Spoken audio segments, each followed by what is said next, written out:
What up, Envoys? Today I have another build for you guys. It is my support Harrow Prime. This is all about headshots, and the entire build will make sure that you benefit from headshots and that you consistently get them. Now, you will produce a stupid amount of energy with this. You don't even need to do the full 3 if you really wanted to, because the max you can give out is 401. I don't think anyone realistically needs that much every headshot, which is almost every second. But regardless, let's move on to the build itself. And to do that, we need to start with the Archon Shards. We have 2 red here for ability duration. We want some ability duration here to allow us to keep our uh, buffs going. Then we have 2 blue for energy max. We don't use prime flow on this build as there's not room for it, so it's here for comfortability. And then finally, casting speed, just so we cast things faster and we cast our 4 faster. Now, moving on to the build itself, we have corrosive projection for the aura. This is here for supporting. If you don't plan on playing with other players, put brief respite here or growing power, whichever one you feel like. But corrosive projection is just for helping the rest of your team. Prime Surefoot is here to make sure you don't fall on your ass as well. Primed redirections, so that way we have plenty of energy capacity for our 2, because when we use our 2, which sacrifices our shield, we don't sacrifice them all. So it's really nice to have. Continuity is here for some ability duration, Streamline to help deal with the ability efficiency loss from Blind Rage, which we also use on Bull Intensify. Strength to reach some longer areas for in case some of your friends are a little bit farther out. Adaptation for your own defenses, and for the last one, the Augment Lasting Covenant. Whenever you get headshots, the critical chance buff that you give out will increase in duration by, I think, what it said, 3 seconds. Yes. So every time you get a headshot, sorry, it increases by 5 seconds for this build. So you can keep it going, so you don't have to constantly use Covenant unless someone's about to die and you need to give them protection. Moving on to the arcanes, we use Multificiency for more ability duration, and Arcane Aegis just for in case something goes terribly wrong and you run out of shields. You shouldn't realistically run out of shields. If you want to put Mold Augmented here, be my guest, but Arcane Aegis is just a very comfortable pick. All right, moving on to the weapons themselves, I want to preface this ahead of time.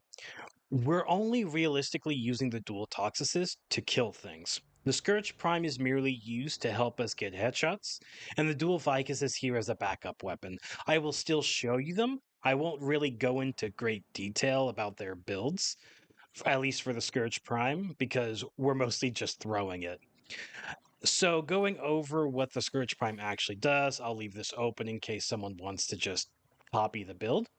But its unique trait allows us the alternate fire. We throw the spear gun. Enemies within 14 meters gain bullet attractors on their heads for 3 seconds, and then the pulse periodically pulses for 20 seconds. So for 20 seconds, any enemy that enters that big 14-meter area will in fact give bullet attractor, meaning you pull out your dual Toxocyst and it's instant headshots the entire time. You don't even have to really aim for the head. As long as you're in the general vicinity of the head, you'll hit them. Speaking of the dual Toxocyst and the weapon we're going to mostly be using, for the evolutions for the Incarnon, we are using plus 33% damage per stats affecting the enemy. This just makes the damage go higher because we have at least 5 on there, so it's just ha ha funny numbers with this at this point. Minus 50% recoil, as the other choices are okay. You could go with 100% reload speed whenever you empty the magazine, which would help you go into the Incarnon faster. This one's really up to you. And finally, base critical chance by 20%. Gotta love crit chance, just love it. Moving on to the build itself, here we have the build, diffusion and shot for status chance and multi-shot, creeping bullseye and target cracker for crit chance, crit damage, lethal torn for fire rate and multi-shot, and accelerated isotope for radiation and fire rate, mostly for the fire rate, but the radiation does benefit from giving us the extra 33% damage. Now, we are using Pistol Pestilence here because my Riven has multi-shot and cold. If you don't have a Riven, just put a cold mod here. You don't need a Riven for this. I just have one. Not the best one, but having this much multi-shot is just absolutely hilarious. So, like I said, just put a cold mod here and you will be perfectly fine. And then we're using secondary Deadhead because we are constantly getting headshots. Now, for the melee weapon, we are using the new dual Viciss. This thing is just really, really good. I won't go into great detail about it in this. If you guys want to, I can make a short about it or make a video on it on its own.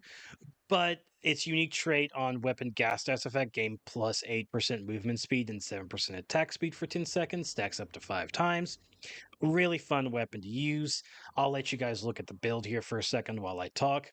It's your run-of-the-mill melee influence with electricity and gas, and I just like having it on this build just as in case I need it because something has gone terribly wrong. But again, you won't really need it as you're mostly using the dual Toxocyst to get headshots. The same goes for the Sentinel that we're using. We are using Carrier to give us more ammo and whatnot for more support and to have Tenacious Bond to give us more critical damage. Again, it's nothing really fancy going on here. This is just a support for a support, essentially.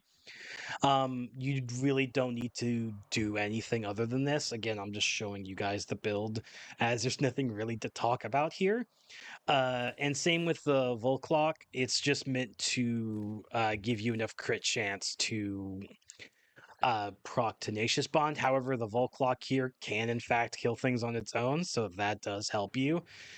Its headshot consistency might not be the greatest, but it doesn't proc any of your stuff anyway, so it doesn't really matter. All right, so moving on to the Simulacrum Test. The first thing you're going to do is you're going to pop your 3.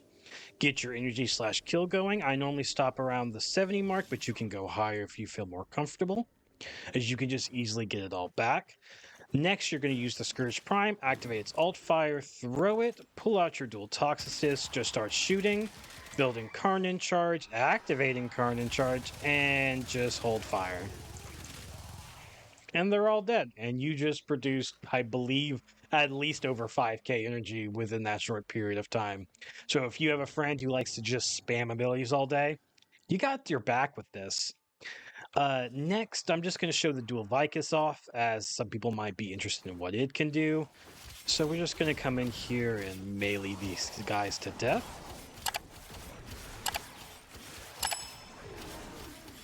And there you go. Deleted.